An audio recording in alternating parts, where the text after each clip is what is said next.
Life Giving Foundation. Thank you, ma'am. We are honored to have you as our two distinguished guests whose words will surely inspire and guide us. It is now my privilege to invite our chief guest, Mr.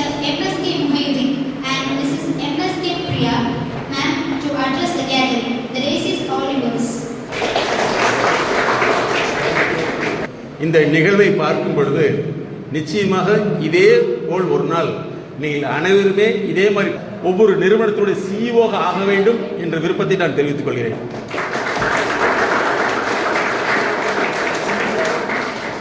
உங்களுடைய ஆர்வம் எப்படியோ உங்களுக்கு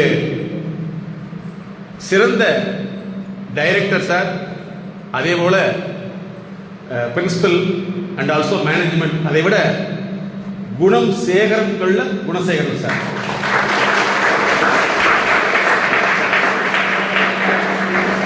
ஒரு 5 நிமிடம் உரையாடல் தான் என்னை மாற்றிவிட்டது. உங்களை வளர்த்துவதற்கு எங்களுடைய நிறுவனம் பல்வேறு வழிகளை யோசிக்கும், அதை செயல்படுத்தும் என்பதற்கு. இந்த மாதிரியான ஒரு ப்ரொஃபஸர்கிட்ட வந்து ஸ்டூடெண்டா இருக்கிறது நீங்கள் தேடிய அறிவினுடைய விதி என்று நாங்கள் நினைக்கிறேன். ஸோ அந்த வகையில் உங்களை நாங்கள் பாராட்டுகிறோம். அதே போல என்னை அழைத்து வந்த மணிகண்டன் சார், இந்த ப்ரோக்ராமை கண்டிப்பா நடத்தியே தீரணும் சார் அப்படின்னு சொன்ன சௌந்தர்யா மேடம், ஒரு பேரன்போடு சார் நீங்க எங்க இன்ஸ்டிடியூஷன் வரணும்னு சொன்னது, இதெல்லாம் பார்க்கும் பொழுது இது ஒரு கம்ப்யூட்டர் குடும்பமாகவே எனக்கு தெரிகிறது. ஆமாவா இல்லையா? S, very good. ஸோ நீங்க இந்த அசோசியேஷன்ல வந்து பிரசிடண்டா இருக்கீங்க, எல்லாம் பல்வேறு பதவியில் இருக்கிறீங்க. நீங்க இந்த வாய்ப்பை உங்களுடைய வளர்ச்சிக்காகவும் உங்களை சார்ந்த உள்ளவர்கள் வளர்ச்சிக்காகவும் பயன்படுத்திங்கன்னா நிச்சயமாக இது உங்களுக்கு மிகப்பெரிய மேனேஜ்மெண்ட் எக்ஸ்போசரா மாறிடும். உங்களுடைய இப்ப பதவியில் இருக்கிறவங்களும் சரி, பதவி பெற்றவங்களும் சரி, பதவி இல்லாத சரி, உங்களுக்கு என்ன ஒரு முக்கியமான ஒரு உளவியல் இணைப்பு இருக்கணும்னா, நீங்க இவர்களுக்காக புதிய விஷயத்தை யோசிக்க ஆரம்பிங்க. நீங்க அதை யோசிக்கிறதுல நீங்க அடாப்ட் பண்ணீங்கன்னா நிச்சயமாக நீங்க சக்சஸ்ஃபுல்லா வர முடியும். மேனேஜ்மெண்ட் அப்படிங்கிறது இந்த வயதிலேயே உங்களுக்கு இது ஒரு நல்ல வாய்ப்பா எடுத்துங்க. புதுசா கண்டுபிடிங்க, நிச்சயமாக வெற்றியாளராக நீங்க மாற முடியும். உங்களுடைய விருப்பங்களை ஹெச்ஓடி சார் சொன்னாரு, எங்களுடைய மாணவர்கள் சார் இந்த சப்ஜெக்ட் வைஸ் பேசாம எங்களுடைய வளர்ச்சிக்காக பேசக்கூடியவர்களை மட்டுமே வேணும்னு சொன்னதுனால உங்களை நாங்கள் எப்படி புரிந்து கொண்டோம் என்று சொன்னால், நீங்கள் உலகத்துக்கு போராட தயாராகி விட்டீர்கள். உலகம் என்பது ஈஸியான விஷயமே கிடையாது. ஸோ நீங்க இன்றிலிருந்து இந்த பதவியை உதவியாக எடுத்துக்கொண்டால் நிச்சயமாக சாதனை மாணவர்களாக மாற முடியும். இப்போ ஃபர்ஸ்ட் சில இன்ட்ரோடக்ஷன் நான் கொடுத்த பின்னாடி நீங்க நிறைய கேள்விகள் எங்ககிட்ட கேட்கலாம். எங்களுடைய நிறுவனம் உலகத்திலேயே வாழ்க்கைக்குன்னு கிளினிக் ஸ்டார்ட் பண்ணது நாங்கள் தான். அப்போ வாழ்க்கையா என்ன? நீங்க எது சொன்னாலும் தப்பு தான், அதனால தப்புன்னே நினைச்சு சொல்லுங்க, தப்பே கிடையாது. ரைட்டா ஆகுமோ ரைட்டா இல்லையோ நினைச்சாதான் தப்பாயிடும். சொல்லுங்க பார்க்கலாம், வாழ்க்கைன்னா என்ன? கஷ்டமான பாதை. ஓகே, அடுத்தது அநேக தமிழகத்திலேயே கம்ப்யூட்டரில் படித்தவர்களுக்கு அல்லது கம்ப்யூட்டர் ப்ரொஃபஷனல் ஒர்க் பண்ணுறவங்களுக்கு அதாவது உளவியல் தாழ்ந்த தன்மைகள் என்ன இருக்குங்கிறத ஆய்வு பண்ணுறது நாங்கள் மட்டும்தான் யூனிவர்சிட்டியில்.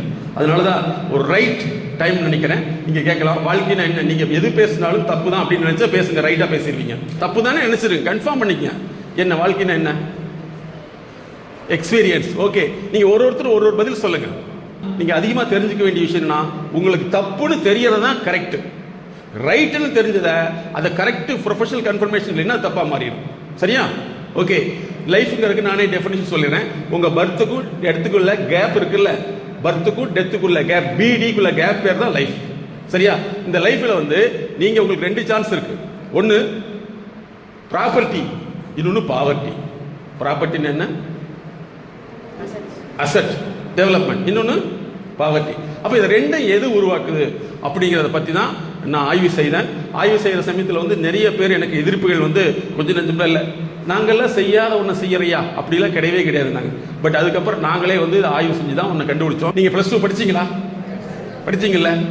உங்கள் வீட்டில் நீங்கள் ஃபர்ஸ்ட் மார்க் எடுத்தீங்கன்னு சந்தோஷப்பட்டாங்களா? எடுக்கலின்னு சொல்லி உயிர் எடுத்தாங்க. ஆமாவா அல்லையா? எடுத்தாங்களா? அப்ப நீங்க என்ன சொன்னீங்க? மறந்து போச்சு. டாக்டர் இப்படி சொன்னா ஏன் ஆபரேஷன் சக்சஸ் ஆகல? ஐயோ மறந்துருச்சு. ஒத்துக்குவீங்களா? சரி, மறந்துருச்சு. அப்புறம் என்ன சொன்னீங்க? Question tough. ஏன் இவர் கியூர் பண்ணல? உடம்பு டஃப். ஓகே, அடுத்தது டைம் இல்ல. இன்னொரு 100 வருஷம் இருந்தா நான் கண்டிப்பா பெரிய ஆள்ல வந்திருப்பேன் அப்படின்னு சொல்ற மாதிரி இருக்குது. ஓகே, இப்படித்தான் சொல்லியிருப்பாங்க. அவங்க என்ன சொல்லியிருப்பாங்க? சரி சரி, அடுத்த டைத்துல பாத்துக்கோ அப்படி சொல்லியிருப்பாங்க இல்லையா? வேற என்ன சொல்லியிருப்பாங்க? பரவாயில்ல, நீங்க தான் வந்து கரெக்டா சொல்லியிருக்கீங்க. ஒரு சிலதான் சொல்லுவாங்க டீச்சர் மார்க் போடல சார். இன்டராக்ஷன் நடக்கிறப்ப இந்த கேள்விக்கு நீங்க என்ன பதில் சொல்லிருப்பீங்கன்னு உங்க மைண்ட்ல உருவாகுதான்னு பாத்துங்க. இல்ல மைண்ட்ல உருவாகாம சிலருக்கு என்ன கிளாஸ் எடுத்தாலும் சரி மனசுக்குள்ள ஒரு டிஜிட்டல் மியூசிக் அடிச்சிட்டு இருக்கும். உள்ளுக்குள்ள வந்து பாட்டு ஓடிக்கிட்டே இருக்கும். எப்படி இருக்கான்னு பாத்துங்க. இந்த கேள்விக்கு நீங்க என்ன பதில் சொல்லுவீங்க, பதில் சொல்லியிருப்பீங்க அப்படிங்கிறத யோசிச்சீங்கன்னா உங்களுடைய சிஸ்டம் வேலை செய்யுதுன்னு அர்த்தம். சரியா? ஓகே, நாங்க என்ன கண்டுபிடிச்சோம்னா ஏன் எல்லாத்தினாலும் டெவலப் ஆக முடியலன்னு சொன்னா ஒரே ஒரு விஷயம் தான். என்ன அப்படின்னா, படிக்க ஏன் வரலைன்னா நீங்க அதிகமா சொல்ல வேண்டிய விஷயம் அல்லது சொல்லியிருக்க வேண்டிய விஷயம் மனப்பாடமாகலையும் சொல்லியிருப்பீங்க. அப்படித்தானே? மனசுல பாடமாகலைன்னா நம்ம யாராவது ஒரு கன்சல்டன்ட்டை பார்க்கணும்னு தோணி இருக்குதா? இந்த உலகம் இது வரைக்கும் சொல்லி கொடுத்துருக்குதா? எனக்கும் சொல்லல, உங்களுக்கும் சொல்லல. கரெக்டா? எனக்கும் சொல்லித்தரவே இல்லை. ஆனா இந்த சப்ஜெக்ட் நீண்ட வருஷமா இருக்குது. ஒரு கம்ப்யூட்டர் லேப் உங்களுக்கு எப்போ தெரியும்? ஸ்டூடெண்ட் ஆன பின்னாடி தான் தெரியும். பிளட்டுக்கு லேப் இருக்கு எப்போ தெரியும்? ஆஸ்பத்திரி போய் எழுதியா? இல்லை அதுக்கு முன்னாடி லேப் தெரியும். இல்லை சார், ஹாஸ்பிட்டலுக்கு போகிறதுக்கு முன்னாடி எனக்கு தெரியும் சார் அப்படின்னு தான் இருக்கா? நல்லா தெரிஞ்சுங்க. ஒரு மனிதனுடைய மன இயல்பை கண்டுபிடிக்கிறதுக்கு வந்து 1879 வந்து லேப் உருவாகிடுச்சு. எப்போது? 1879. இது வரைக்கும் உங்களுக்கு தெரியுமா? அப்ப நாங்க என்ன கண்டுபிடிச்சோம்னா, எதுக்கு இந்த முக்கியமான டாபிக் சொல்றேன்னா, நீங்க ஆர்டினரி கம்ப்யூட்டர் ஸ்டூடெண்டா இருக்கிறதுல அர்த்தமே கிடையாது. ஏன்னா நீங்க அற்புதமான ஒரு தலைவர், உங்க ஹெச்ஓடியுடைய தலைமையில் இருக்கீங்க. அவரை போலவே பல்வேறு வழிகளில் புதிய சிந்தனையை செலுத்தி அறிவை பயன்படுத்தி நீங்க டெவலப் ஆகுங்கிறது இந்த கான்செப்ட். அப்ப நான் என்ன கண்டுபிடிச்சேன்னா, ஏன் என்னால முடியல அப்படிங்கிறப்ப அவங்களுடைய சிஸ்டம், ஒரு மனுஷனுக்கு 2 சிஸ்டம் இருக்கு. ஒன்னு வந்து உடல் சிஸ்டம். உடல் இருக்குல்ல, உடல் இயக்கிறது எது? ஒருத்தர் கை கால் வரலைன்னா மூளையில கட்டின்னு சொல்லுவாங்க. உடலை வந்து இயக்கிறது தான் மூளை. ஆனா உங்க வாழ்க்கையை இயக்கிறது மைண்டுங்கிற ஒரு சிஸ்டம். மைண்டுங்கிறது வந்து மனம் சொல்றோம் அல்லவா, அதுதான் இயக்குது. அப்ப இந்த மனசு வந்து இயங்குச்சுன்னா 4 டெவலப்மெண்ட் இருக்கும். ஒன்னு வந்து உங்களுக்கு எஜுகேஷன் டெவலப்மெண்ட் ஆகும். ஒன்னு எஜுகேஷன் டெவலப்மெண்ட். செகண்ட் வந்து எக்கனாமிக் டெவலப்மெண்ட். மூணாவது சோசியல் ஸ்டேட்டஸ். நாலாவது ஹெல்த். இந்த 4 விஷயம் டெவலப் ஆகலைன்னா உங்களுடைய மைண்ட் சிஸ்டம் ஃபெயிலியர். அந்த மைண்டுக்குள்ள என்ன ஒர்க் பண்ணுதுன்னா அதுக்கு பேர் தான் நான் கண்டுபிடிச்ச நாலேஜ், அறிவு ஒர்க் பண்ணுது. அறிவை மாற்றி அமைச்சிங்கன்னா நீங்க 4 வகையில் டெவலப் ஆகலாம். ஒன்று எஜுகேஷன், ரெண்டாவது எக்கனாமி, அதுக்கடுத்து சோசியல் ஸ்டேட்டஸ், அதுக்கடுத்து உங்களுடைய ஹெல்த். சரியா? ஓகே, இந்த கம்ப்யூட்டர் ஸ்டூடெண்டா இருக்கிறதுங்க நீங்க இந்த அசோசியேஷன் மூலமா என்னென்ன செய்யலாம் அப்படின்னு சொன்னா, நிறைய நட்பு வட்டத்தை உருவாக்கணும். எங்களை மாதிரி ப்ரொஃபஷனல் வரையில நிறைய உங்களை கான்டாக்டை கிரியேட் பண்ணிட்டு நான் அடுத்து என்ன செய்யணும், நான் எடுத்து என்ன செய்யணும் சொல்லி உங்களை எக்ஸ்போஸ் பண்ணீங்கன்னா நிச்சயமாக எதிர்காலம் உங்களுக்கு உண்டு. நீங்களாம் யாருக்கு கன்சியூமரா இருக்கீங்க சொல்லுங்க பார்க்கலாம். யாருக்கு நீங்க கன்சியூமரா இருக்கீங்க, யாருக்கு கஸ்டமரா இருக்கீங்க? மோஸ்ட்லி எல்லாமே வந்து டிஜிட்டல் கன்சியூமர் இல்லையா? ரீல்ஸ் பார்க்காதவங்க யாரா இருக்கீங்களா? இல்லவே இல்லை இல்லையா? மொபைலை பார்க்காதவங்க யாரா இருக்கீங்களா? இல்லவே இல்லை. எல்லாத்துக்கும் மொபைல் பார்க்குறோம். புரியுதா? ஒரு சின்ன கேஸ் ஹிஸ்ட்ரி மட்டும் சொல்கிறேன். ஒரு 6-7 வருஷத்துக்கு முன்னாடி இதே மாதிரி ஒரு காலேஜில் வந்து ஒருத்தர் மீடியா பர்சன் பேசுகிறாரு. அவர் பேசிட்டு சொல்கிறாரு, இந்த மாதிரி டெவலப் பண்ணணும்னு சொல்லி எங்களோட நிறுவனத்துடைய பேரை சொல்கிறாரு. இங்கே தான் வந்து அவங்க நிறைய அவங்க சப்போர்ட் பண்ணுறான்னு சொன்னேன். ஒரு ஃபஸ்ட் இயர் ஸ்டூடெண்ட்டு உடனே அந்த ப்ரோக்ராம் முடிஞ்சோன்னா அடுத்து ஈவினிங் என்னுடைய கிளினிக் ஃபவுண்டேஷனுக்கு வந்துட்டான். வந்த முன்னாடி இதெல்லாம் கேட்டேன். நான் அவனை கொஞ்சம் கொஞ்சமாக டெவலப் பண்ணேன். உடனே எங்கள் கிளினிக்கில் வந்து பார்த்தீங்கன்னா விளம்பரமே இருக்காது, போர்டே இருக்காது. வெளியில் 25 வருஷம் ஒரே இடத்துல இருக்குது. உள்ளே வந்து என்னுடைய உள்ளுக்குள்ளே கார்பரேட் ஸ்டைலில் நாங்கள் சில போர்டு வச்சுருப்போம். இதை பார்த்து ஒரு ஆட் பண்ணுன்னு சொன்னோம். ஸ்பாட்லேயே ஆட் பண்ணலாம். சரியா? இன்னைக்கு அந்த பையன் யாருன்னா டிஸ்கவரி சேனலில் வாய்ஸ் கொடுத்துட்ருக்கான். கொரியன் சீரியலுக்கு வாய்ஸ் கொடுக்குறான். சின்னதாக ஃபிலிம் எடுக்கிறான். மிகப்பெரிய டைரக்டர் ஆகிடுவான். இதில் உங்களுக்கு என்ன செய்தி சொல்கிறேன்னா, நீங்கள் இந்த கம்ப்யூட்டர் படிக்கிறப்பே வந்து உங்களை எந்த வகையில் நீங்கள் ப்ரிப்பேர் பண்ணிட்டு இருக்கீங்கன்னு ஒரு கேள்வி கேளுங்க. என்ன வகையில் ப்ரிப்பேர் பண்ணிட்டு இருக்கீங்க? ப்ரிப்பேர் பண்ணிட்டு இருந்தீங்கன்னா நிச்சயமாக உங்களுக்கு எதிர்காலம் அற்புதமான காலமாக மாறும். அதே மாதிரி டைரக்ட் சார் பேசல ஒரு வார்த்தை சொன்னார், 10 ஆண்டுகள் அல்ல 100 ஆண்டுகளுக்கும் உங்களுடைய கம்ப்யூட்டர் ஃபீல்டு எப்பவுமே இருக்கும். உங்களுக்கு தேவை என்ன தெரியுமா? நீங்கள் மேட்ச் ஆகிறீங்களாங்கிறதா முக்கியம், இல்லை மேட்சுக்கு போகிறீங்களான்னு முக்கியம். என்ன செய்யணும்? மேட்ச் ஆகணும். மேட்சுக்கு போகணுமா? மேட்ச் ஆகணும். உங்களுக்கு எதெல்லாம் வந்து உங்களுக்கு தடையா இருக்குதுங்கிறத நீங்கள் முதல்ல தெரிஞ்சுக்கணும். எது உங்களுக்கு தடையாக இருக்குது, எது உங்களுக்கு முடியல, எது உங்களுக்கு கஷ்டமாக இருக்குன்னு தெரிஞ்சிட்டிங்கன்னா உங்களை நீங்கள் மாற்றிக்கொள்ள முடியும். உங்களுக்கு எது தடையாக இருக்குது, எது உங்களுக்கு தடை, எது வந்து உங்களுக்கு டிஸ்டர்பன்ஸ், எது வந்து உங்களை வந்து டெவலப் பண்ண விடாமல் தடுக்குது. ஏன்னா ஒரு இன்டராக்டிவ் செஷனாக இருந்தால் நல்லாயிருக்கும். சொல்லுங்க பார்க்கலாம். இல்லைன்னா அந்த ரேஷன் கார்டு ஃபார்முலா இருக்குது, ஆளுக்கு ஒன்று சொல்லுங்க அப்படின்னு சொன்னோம்னா அது நல்லா இருக்காது. நான் ஃபைனல் இயர் ஸ்டூடெண்ட்டுக்கு வந்து நான் ஹெச்ஓடி சார்கிட்ட பேசிட்டு உங்களுக்கு வந்து எது எல்லாம் தேவை, இங்கிலீஷ்லாம் இங்கிலீஷு, அதே மாதிரி உங்களுடைய கார்பரேட் ஸ்கில், நாங்கள் நிறைய மேனேஜ்மெண்ட் ஸ்டூடெண்ட்டுக்கு வந்து பார்க்குறப்ப பார்த்தீங்கன்னா அவங்களால வந்து எதுலாம் பேசுறதுக்கு முடியல அப்படிங்கிறத நிறைய ஃபைண்ட் அவுட் பண்ணியிருக்கோம். அது நிச்சயமாக அடுத்த ஒரு ப்ரோக்ராமில் வந்து பேட்சாக நாங்கள் பண்ணுறதுக்கு எங்களுடைய நிறுவனம் எப்பவுமே சப்போர்ட்டாக இருக்கும். பிகாஸ் ஆஃப் உங்களோட அத்தனை பேருடைய அந்த விருப்பம். சரியா? சரி, இப்போ நான் உங்கள்கிட்ட கேட்குறது, எது உங்களுக்கு தடை நீங்கள் நினைக்கிறீங்க? உங்களுடைய வளர்ச்சிக்கு எது தடை? ஃபோன் வந்து தடை. ஃபோன் கம்பெனிக்கார உங்களை கூப்பிட்டு வாங்கு பாரு அப்படின்னு சொல்கிறாங்களா? சொல்லுங்க, சொல்கிறாங்களா? இந்த டிஜிட்டல் ஓவர்லோடு, இதுக்கு பேர் என்னது? டிஜிட்டல் ஓவர்லோட் ஆயிடுச்சுன்னா உங்களுக்கு என்னென்ன பிரச்சனை வரும்னா, உங்களுக்கு படிக்கிறது மறந்துட்டே வந்துடும். மெமரி வந்து வீடியோ அதிகமாக எடுத்துக்குமா இல்லை ஆடியோ அதிகம் எடுத்துக்குமா? வீடியோ அதிகமாக எடுத்துக்கு மெமரி இல்லையா? ஒரு ஜிபினா எத்தனை வீடியோ போயிடும். இந்த மாதிரி ஆடியோ வந்து கம்மியாக இருக்குது. நீங்கள் எவ்வளோ தூரம் வீடியோ பார்க்குறீங்களோ அது உங்களுடைய மென்டல் எபிலிட்டியை வந்து குறைச்சிட்டும் மென்டல் டிசார்டராக மாறிடும். ஸோ ஃபஸ்ட்டு அதிலிருந்து நீங்கள் வெளியில் வந்துடணும். அதுக்கடுத்து உங்களுக்கு எது தடையாக இருக்குது? நீங்கள் ஒரு ப்ரொஃபஷன் நல்லா தெரிஞ்சுங்க. ஒரு ப்ரொஃபஷனல் வரையில் வந்து நிறைய கேள்விகளை கேட்கணும். உங்களுக்கு கேள்விகளை கேட்க தெரியுதா? அதாவது கொஸ்டனிங் நாலேஜ்னு சொல்கிறேன். கேள்விகளை கேட்க தெரியுதா? அந்த கேள்விகளை கேட்டீங்கன்னா உங்களுக்கு பதில் வரும். இல்லை நீங்களாம் ஒன்று நினச்சிட்டு இருந்தீங்கன்னா உங்களுக்கு பதில் வராது. அதுதான் விடையாக மாறிடும், அதுதான் ஆன்சராக மாறிடும். ஸோ அதனால் வந்து உங்களை மாற்றிக்கிறதுக்கு இன்னையிலிருந்து நீங்கள் ஒரு கம்ப்யூட்டர் ஸ்டூடெண்ட்டாக ட்ரை பண்ணணும். சரியா? உங்களுக்கு பிடிச்ச ஒரு கம்ப்யூட்டர் ப்ரொஃபஷனல் யார் சொல்லுங்க பார்க்கலாம். கம்ப்யூட்டர் ஃபீல்டு இருக்குல்ல, இப்போ என்ன கேட்டிங்கன்னா சொல்லுவேன், என்னுடைய ரோல் மாடல் யாருன்னா டாக்டர் சிக்மண்ட் ஃப்ராய்ட். அவர் தான் இந்த உலகத்தில் வந்து மனசுன்னு ஒன்று இருக்குது, அது வேலை செய்யுதுன்னு கண்டுபிடிச்சவர். அதைத்தான் நாங்கள் நினச்சிட்டு இருக்கோம். ஸோ உங்களுக்கு யார் ரோல் மாடல், யார் உங்களை நீங்கள் நினச்சிருப்பீங்க சொல்லுங்க பார்க்கலாம். உங்களுக்கு கம்ப்யூட்டர் ப்ரொஃபஷனலுடைய ஒரு பேர் சொல்லுங்கள். ஆனால் 1961 கம்ப்யூட்டர்னு ஒன்று வரும், அது எல்லாத்துடைய வேலையை வந்து கம்மி பண்ணிடும்னு சொல்லியிருக்காங்க. இப்போது 1961. இப்போ என்ன வருஷம்? அப்போ எத்தனை வருஷம் கேப்பு? 64 வருஷம் கேப் ஆயிருக்குது. ஸோ நீங்கள் வந்து உங்களுக்குன்னு யாரை நீங்கள் விரும்புகிறீங்க? நீங்கள் வந்து ஒரு சின்ன எக்ஸாம்பிள் சொன்னேன். ஒரு 2 நாளைக்கு முன்னாடி கர்நாடகா யூனிவர்சிட்டியிலேருந்து எங்களை கூப்பிட்றாரு சார் மாதிரி ஒரு ஹெச்ஓடி கூப்பிட்டு, சார் எங்கள் டிபார்ட்மெண்ட் மீடியா தான், மீடியாவில் உள்ளவங்க யாருமே வந்து மீடியான்னு சொல்கிறாங்களே தவிர மீடியாவை பற்றி எதுவுமே தெரிஞ்சுக்க மாட்டேங்கிறாங்க, ஜாலியாக இருக்குன்னு நினைக்கிறாங்க. இதற்கு அவங்கள நாங்கள் எப்படி டியூன் பண்ணணும்னு ஒரு கேள்வி கேட்டார். மீடியாவில் இருக்கிறவங்களே மீடியாவுக்குள்ளே அப்படி இருக்கிறாங்க, ஆனால் மீடியாவில் இல்லாதவங்க மீடியாவுக்குள்ளே போனால் எப்படி இருக்கும்? Can you understand?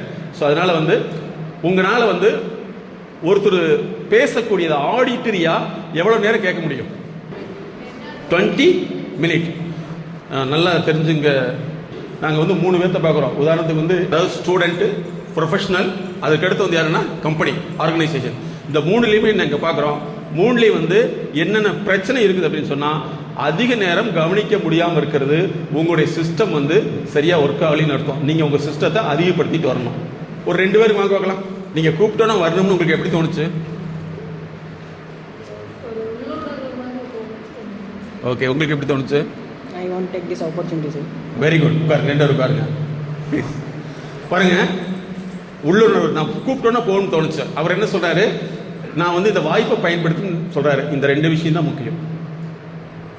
2 விஷயம் தான். உங்களுக்கு வந்து உள்ளுணர்வு, இன்ஸ்டியூஷனல் என்னன்னா நம்ம போகணும்னு தோணும். இவங்களுக்கு என்னது? ஆப்பர்ச்சுனிட்டி பயன்படுத்தணும்னு தோணணும். இந்த 2 விஷயம் இருந்தால் மட்டும்தான் நீங்கள் சக்ஸஸ்ஃபுல்லாக வர முடியும். உங்களுக்கு வந்து நிறைய கேம் ஷோ மாதிரி பண்ணோம்னா எங்களுக்கு ரொம்ப அதிகமாக இருக்கிறதுனால வந்து அது முடியாது. இருந்தாலும் உங்களுக்கு பேசிக்காக இன்ஸ்ட்ரக்ஷன் மட்டும் கொடுத்துட்றேன். ஏன்னா நீங்கள் first year, second year, third year 3 பேர் இருக்கீங்க இல்லையா? அப்படி தானே? இந்த 3 பேர் இருக்கனால வந்து ஃபர்ஸ்ட் பேசிக்காக இன்ட்ரோடக்ஷன் மட்டும் கொடுத்துருவோம். அதுக்கப்புறம் அடுத்த லெவலுக்கு நீங்கள் வந்துடலாம். நீங்கள் ஃபர்ஸ்ட் வந்து உங்கள் ஃபீல்டு நீங்கள் ஜெயிக்கணும்னு ஆசைப்பட்டீங்கன்னா ஃபர்ஸ்ட் வந்து நிறைய பேருடைய இந்த துறையில் யார் இருக்கான்னு முதல்ல நீங்கள் தெரிஞ்சுக்கணும். அதுக்காக நீங்கள் ஒர்க் பண்ணணும். இந்த ஏஐ எத்தனை வருஷத்துக்கு முன்னாடி தெரியும் உங்களுக்கு? Very good. மேன் பவரை டிக்ரீஸ் பண்ணுறதுக்கு நல்ல ஞாபகத்தில் வச்சுங்க. உங்களுடைய மேன் பவர்ஃபுல்லாக இல்லைங்கிறதுக்காக தான் அந்த ஏஐ வந்தது. அதனால நீங்கள் வந்து உங்களுடைய பவர்ஃபுல்லாக அதிகப்படுத்திட்டீங்கன்னா நிச்சயமாக முடியும். எப்படின்னா இது உங்களுக்கு அட்வைஸே கிடையாது. ஏன்னா நாங்கள் வந்து நீங்க டிவியில் பார்க்குற நிறைய கம்பெனியோட எம்டிகளுக்கு நாங்கள் அட்வைசர். அந்த அட்வைசருக்கு வந்து சும்மா கிடையாது, தே பே தி பி. ஓகேவா? அதனால வந்து உங்களுக்கு நாங்கள் அட்வைஸ் பண்ணுறதே இல்லை. நீங்கள் உங்ககிட்ட கேட்குறது யங் ஸ்டூடெண்ட், உங்களால் கவனிக்க முடியுதா, உங்களால் ஒரு விஷயத்தை கரெக்டாக இதுக்குள்ளே ஃபாலோ பண்ண முடியுதா, நீங்கள் மனசுக்குள்ள இங்கே நடக்கிறப்பயே வந்து உள்ளே போகுதா. நேற்று கிட்ட கிளினிக் ஒருத்தர் வர்றாரு, நல்லா புரிஞ்சுங்க. நீங்கள் இப்போ படிக்கிறீங்க, இப்போ நீங்கள் செய்யக்கூடியதோடைய எஃபெக்ட் எப்போ தெரியுமா தெரியும்? உங்களுக்கு 35 வயசில் தெரியும். இன்றைக்கி அங்கே வரக்கூடிய எங்களுடைய ஃபவுண்டேஷன் கிளினிக் கன்சல்டேஷன் வர்றவங்கலாம், சார் நான் சின்ன வயசில் இதெல்லாம் தப்பு பண்ணினேன், ஆனால் இன்னைக்கு அதே தப்பு வந்து என் குழந்தைகள் பண்ணும்போது பயமாக இருக்குன்னு வர்றாங்க. அப்போ உங்களால் கவனிக்க முடியலைங்கிறது எப்படி மாறும் அடுத்த ஜென்ரேஷனுக்கு? இன்னைக்கு அதிகமாக வந்து நாங்கள் ஒரு மிகப்பெரிய கல்லூரியில் ஒரு 6 மாதத்துக்கு முன்னாடி ஒரு ப்ரோக்ராம் வச்சுருந்தாங்க. என்னன்னா, குழந்தைகள் பாதிப்படைந்த பெற்றோர்களுக்கு நாங்கள் அத்தனை பேருக்கு கேட்டது என்ன தெரியுமா? நாங்கள் எப்படி இருந்தோமோ அதுதான் குழந்தைக்கு பாதிப்பு இருக்குன்னு சொன்னாங்க. அதனால நீங்கள் வந்து இந்த கம்ப்யூட்டர் சயின்ஸில் வந்து உங்களுடைய ஃபீல்டு எக்ஸ்போசரை வந்து முதல்ல கொண்டு வரக்கு நீங்கள் முதல்ல முயற்சி பண்ணணும். அதில் வந்து முக்கியமான விஷயம்னா, உங்களுடைய இந்த கம்ப்யூட்டர் துறையில் வந்து யார் உங்களுக்கு பிடிச்சவங்க, யார் எதை கண்டுபிடிச்சிருக்காங்க, அவங்கள மாதிரி நீங்கள் என்ன செய்யணும்னு யோசிக்கணும். எங்களுடைய கேஸ் ஹிஸ்டரி சொல்லணும்னா, முதல்ல வந்து இந்த சைக்காலஜி அப்படிங்கிறது எப்படி தெரியுமா இருந்தது? மென்டலுக்கு அப்படின்னு இருந்தது. அதை வந்து நான் எப்படி மாத்திரனா, மென்டலை ஒன்றுமே பண்ண முடியாது, முடிஞ்சு போச்சு. அவங்கள வந்து எந்த வகையில் நம்ம கியூர் பண்ணவே முடியாது. ஆனால் நல்லா இருக்கிற டெவலப் பண்ணுங்கிறக்காக தான் வந்து நான் இந்த சைக்காலஜி என்னுடைய ஓன் தியரியை நான் மாற்றினேன். அந்த மாதிரி நீங்கள் கம்ப்யூட்டர் ஃபீல்டில் உங்களுடைய நோக்கம் என்ன? நான் ஒவ்வொருத்தரும் ஒரு கேள்வி கேட்குறேன், நீங்கள் சொல்லணும் உங்களுடைய நோக்கம் என்ன. மைக் வச்சுக்கலாம். நீங்கள் இத்தனை 130 பேர் பேசியே தீர்ந்து வேறு வழி இல்லை. ஜாப். அடுத்து life successful. In which manner? லைஃப்ல சினிமாவில் நடிக்கவும் சக்சஸ் தான். பிசினஸ் தான். Okay, next own business. Next டெக் சொல்லுங்க. ஜாப். அடுத்து ஜாப்.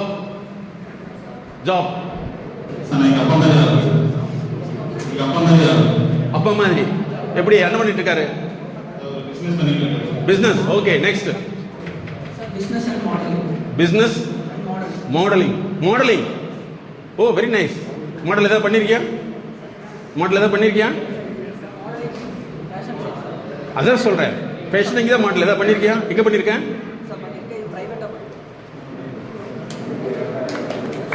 எங்க பண்ணிருக்காப்ல?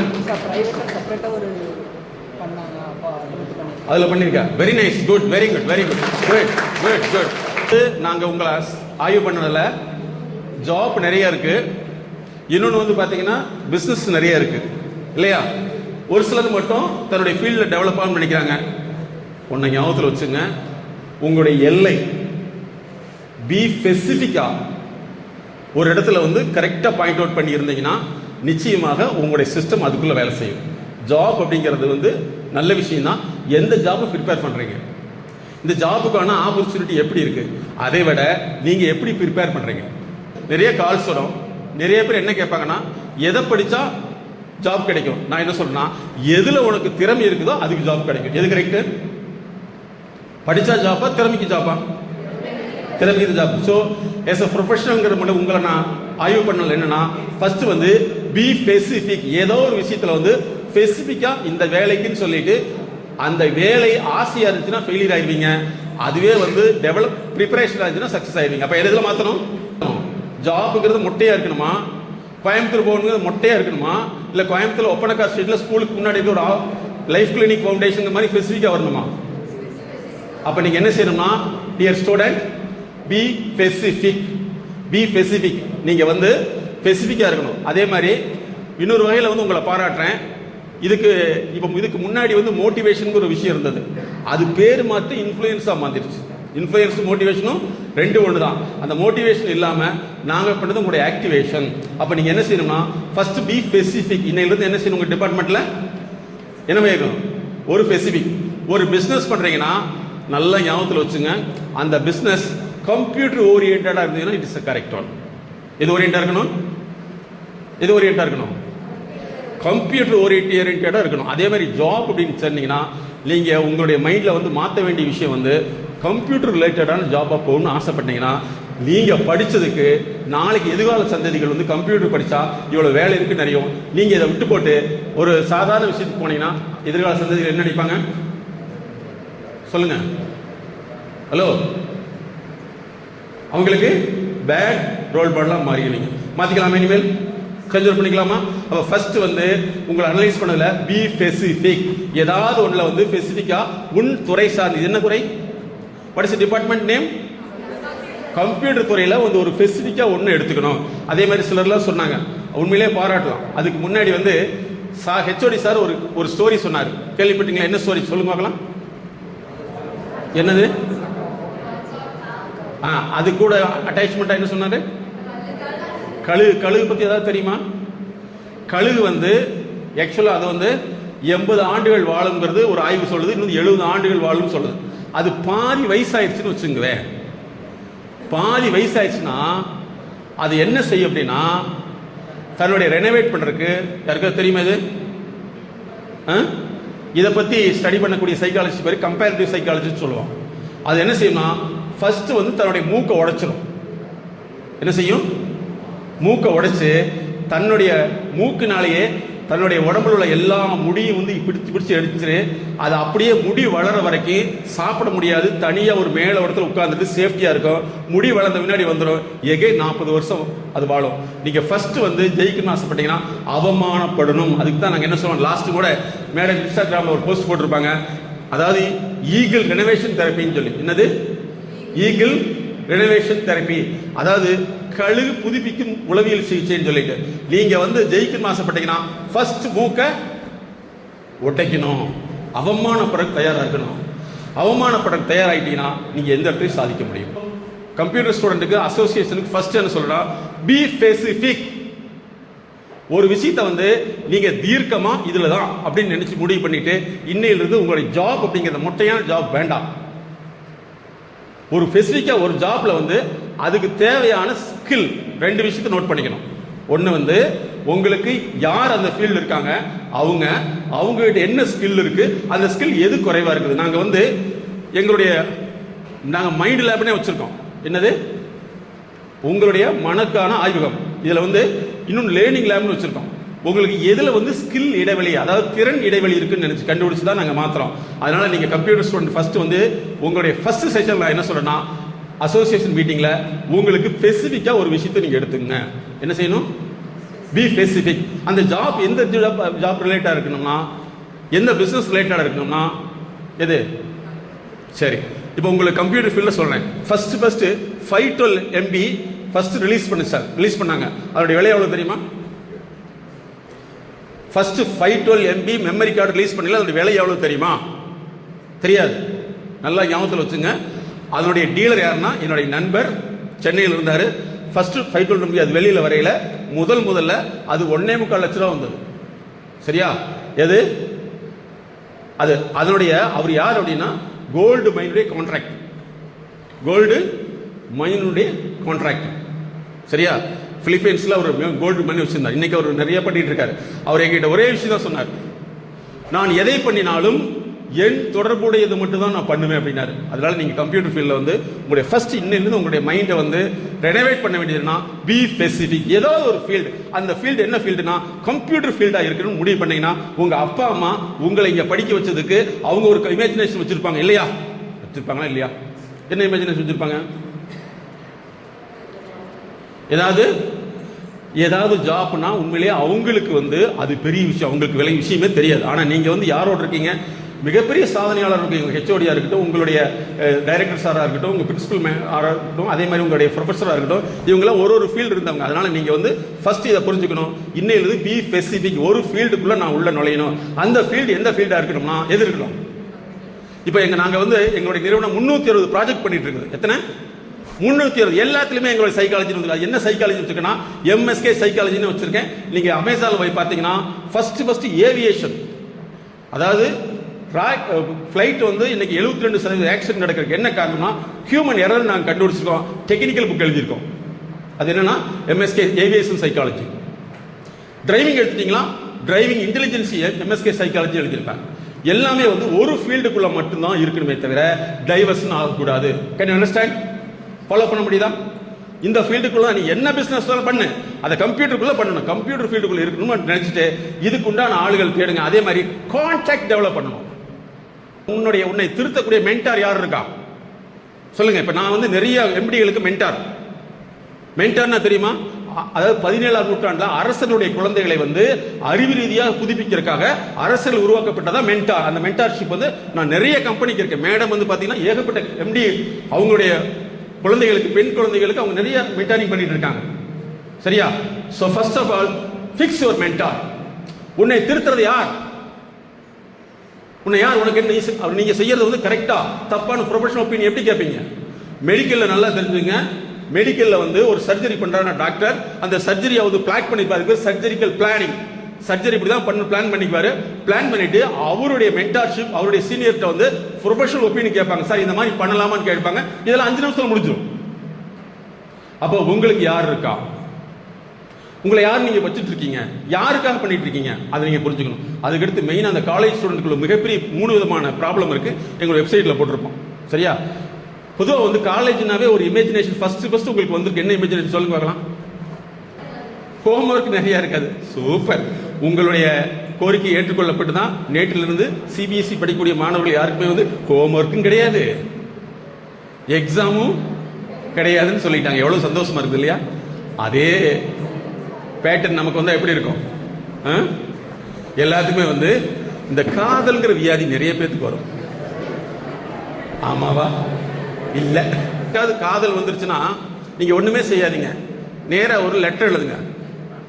எப்படி I am suffering leave fever எழுதுவீங்கல்ல, அதே மாதிரி உங்க ஃபாதருக்கு மதருக்கு mummy I am suffering from love, please grant me one life partner அப்படின்னு சொன்னா என்ன ஆகும்? என்னது? இந்த காதல்ங்கிற விஷயத்தை வந்து இப்ப டெம்பரரியா தள்ளி போடுங்க. பின்னாடி செய்யலாமான்னு கேட்காதீங்க. அது செய்யலாமா வேணாமனு உங்களை அப்புறம் 2 முடிவு பண்ணிக்கலாம். இந்த லவ் பண்றதுல வந்து மெயினா வந்து நீங்க முக்கியமான விஷயம் தெரிஞ்சுக்கணும்.